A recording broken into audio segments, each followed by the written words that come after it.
ਆਏ ਤੇ ਆਈਓ ਤੁਸੀਂ ਤੇ ਹਲਕਾ ਜਿਹਾ ਡਾਂਸ ਸਾਨੂੰ ਵੀ ਸਿਖਾ ਦੇਣਾ ਅਗਰ ਬੰਦਾ ਕਿਸੇ ਖੁਸ਼ੀ ਤੇ ਕੋਈ एक आधा स्टेप हमारी टीम को भी अगर एक एक स्टेप अगर आप लेकिन छोटा एक प्रॉब्लम है सॉरी ਕੀ ਇਹਨੂੰ ਉਹ ਸਟੈਪ ਦੱਸਣਾ ਜਿਹੜਾ ਸਿਰ ਤੇ ਹੱਥ ਰੱਖ ਕੇ ਹੋਵੇ ਕਿਉਂਕਿ ਵਾਲ ਨਹੀਂ ਨਾ ਹੈਗੇ अच्छा जाए हमें टीचर हमारी कोच हाँ जी म्यूजिक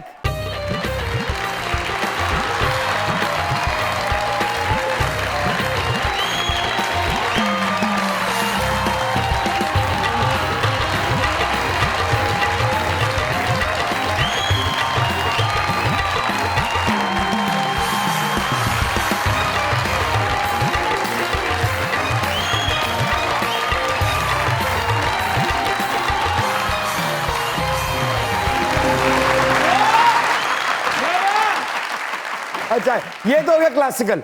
अब हमारे जो दूसरे कंटेस्टेंट है इनको हिप हॉप का कोई स्टेप ठीक है ਆਜੋ ਇਧਰ ਅੰਨਾ ਸੜਕ आप ਲੰਘ ਰਿਹਾ दोनों को ਹੁੰਦਾ हिप हॉप सिखाऊंगी ना दोनों को हिप हॉप सिखाएंगे वो दोनों ਤਾਜੀ को। ਮੈਨੂੰ ਛੁੱਟੀ हाँ जी आप ये हिप हॉप भी सीख लें अब हिप हॉप सिखाएंगे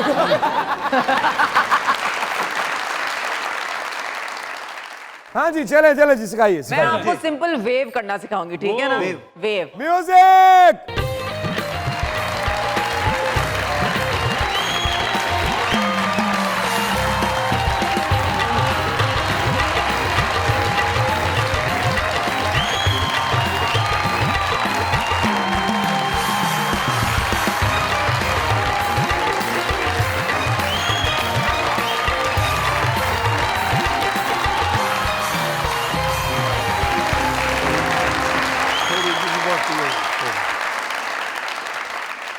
ਬਾਨੋ ਜੀ ਮੁਬਾਰਕ ਹੋਵੇ ਤੁਹਾਡੇ ਜਾਨਵਰ ਗਿੱਜ ਗਏ ਨੇ बहुत अच्छा किया आप दोनों ने अगर आप लोगों को और सीखना है तो मैंने अभी अभी अपना नया डांस स्टूडियो खोला है अच्छा, लाहौर में ही ਤਾਜੀ ਫੀਸ ਕਿੰਨੀ आपके लिए फ्री अरे क्या बात है।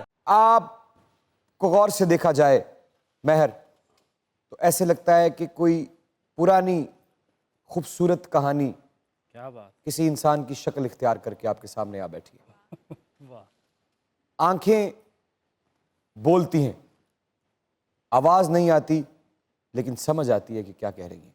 क्या बात इन आंखों की दरियाफ्त हमारी शोबिज इंडस्ट्री में कैसे हुई, कैसे आना हुआ आपका पाकिस्तानी ड्रामा इंडस्ट्री में?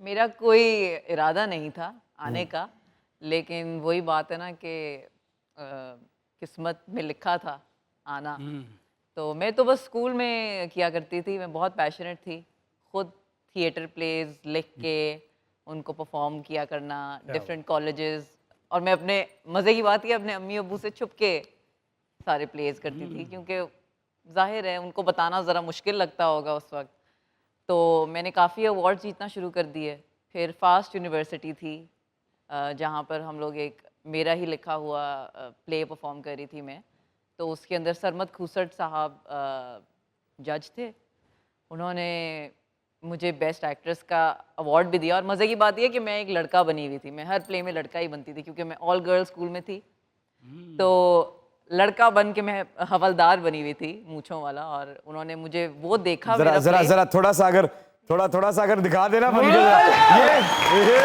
राइटर है आप राइटर हैं चलिए हम सिचुएशन दे देते हैं आपको मुजरम मुजरिम है मोटर खोल के तेने सिर ते ला ली और इन्होंने पूरे इलाके में ना बड़ी बड़ी वीडियोस बना के ना तो बातें की है कि मैनू कोई फड़ नहीं सकता और अज हवालदार महर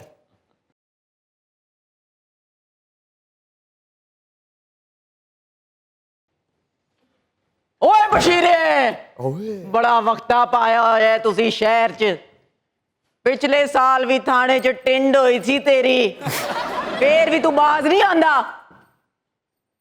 तेनू लम्या पा के पांजा लाने ही पैने हुणे क्या बात है कहीं मत जाइएगा यही रहिएगा क्योंकि दुनिया न्यूज़ में चल रहा है आपका favourite show Mazaak Raat keep on watching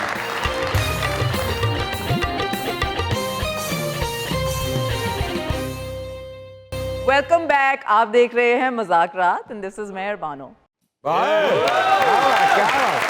please please have a seat क्या बात है प्लीज बैठिए बैठो साहब जी बैठो। हवलदार जी, ਸਾਹਿਬ ਜੀ ਤੁਹਾਡਾ ਥਾਣਾ ਕਿਹੜੇ ਇਲਾਕੇ 'ਚ? कोट लखपत। चलो जी, बह जाओ बस विच।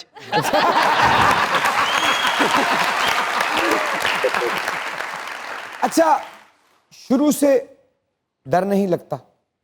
मुझे लगता है कि जैसे एक्टर बनने के लिए आपको भी मुझसे बेहतर पता होगा कि डर तो सबको लगता है, लेकिन उससे आगे बढ़ना पड़ता है ना, लीप लेनी होती है, स्पेशली एक्टर बनने के लिए। लेकिन बगावत को अगर डिफाइन करना हो तो किन अल्फाज में करेंगी? बगावत तो देखें हर किसी के लिए एक फ़र्क मायने रखती है। मैं लेकिन आपका मेरे मायने लिए- जानना चाहता हूँ। हाँ, मेरा मायने तो ये है कि मेरी तो नस नस में बगावत भरी है। मुझे ऐसे लगता है जैसे हमें बताया जाता है कि ऐसे होना है। लड़कियों को तो बहुत ही ज़्यादा बताया जाता है ना, एक कन्वेंशनल हमें एक मोल्ड दिया जाता है जिसके अंदर वो कहते हैं कि इसमें फिट हो जाओ तो तुम ठीक रहोगी। लेकिन मेरा ये मानना है कि कुछ लोग होते हैं जो फिट नहीं हो सकते, जैसे कि मैं। हम थोड़े अलग होते हैं, मुख्तलिफ होते हैं। तो मेरा ख्याल है मेरा एग्जिस्ट करना ही बगावत से कम नहीं है। अच्छा, मैं हूँ ही बागी, मैं हूँ ही फ़र्क, मैं हूँ ही अलग। और ये बात मुझे बड़ा टाइम लगा इस बात के साथ मतलब टर्म्स पे आना। Taken me a very long time to come to terms with it. लेकिन अब मैंने मान लिया है कि मैं अलग हूँ। अब इसका मतलब ये नहीं है कि मैं अलग बेहतर अलग हूँ या बदतर अलग हूँ, लेकिन मैं बस अलग हूँ। और जब तक मैं किसी को नुकसान नहीं पहुँचा रही, मेरा बागी होना मेरा ख्याल है बहुत इम्पॉर्टेंट है। क्योंकि मुझे ऐसे लगता है कि मेरे बागी होने से बहुत सी लड़कियों को, सबसे पहले तो अपने ख़ानदान की बात करूँगी, मैं पहली लड़की हूँ अपने ख़ानदान से जो कि शोबिज़ के फील्ड में आई। और अब बहुत सी लड़कियाँ हैं जो मेरे ख़ानदान से शोबिज़ एंटर कर रही हैं एज राइटर्स, वाह। As actors. और आज वो मुझे फ़ोन कर कर के थैंक करती हैं कि आपने हमारे लिए रास्ता खोला।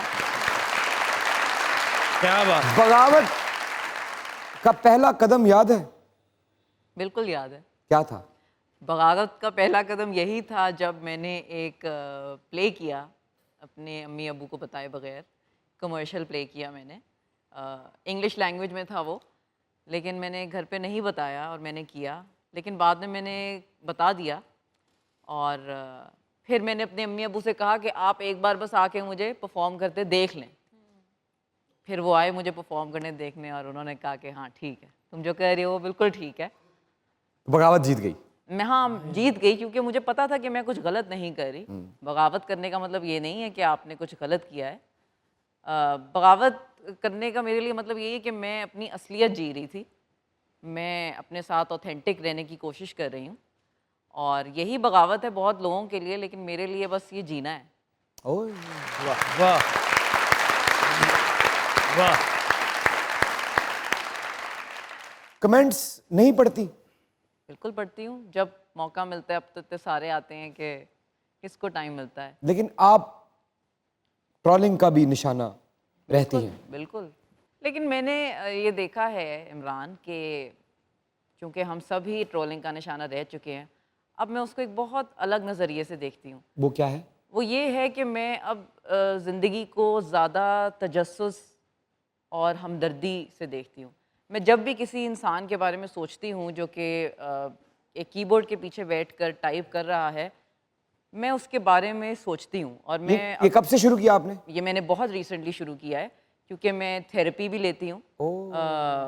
मैं ख़ुद की बेहतरी के साथ बहुत कमिटेड हूँ।